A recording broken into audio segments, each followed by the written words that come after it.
Scott Dalton, Battalion Chief, Terre Haute Fire Department.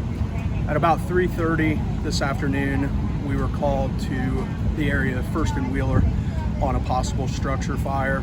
Several callers had called into dispatch saying there was thick smoke in the area.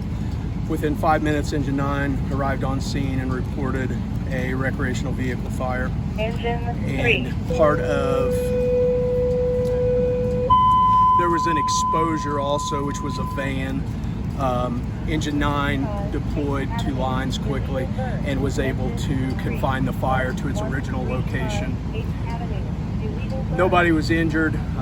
The RV was used as storage as well as the van. They're both destroyed, but all the other property was saved. There's also 2 felines that was saved. They were on the immediate proximity of the RV, and Engine 9 was able to suppress the fire quick enough that they weren't harmed. As far as a message, we had a few people in the area that acted like they wanted to run over fire hoses. I'd just like to remind everybody as friendly as I can, whether a hose line is charged or whether it's laying flat, it is against the law to run over the hose, which I'd rather take a more friendly approach because it can cause injuries to firefighters, because if you run over the hoses, they can burst and they are very expensive. So please try to not run over fire hoses, and remember to check batteries in your smoke detectors.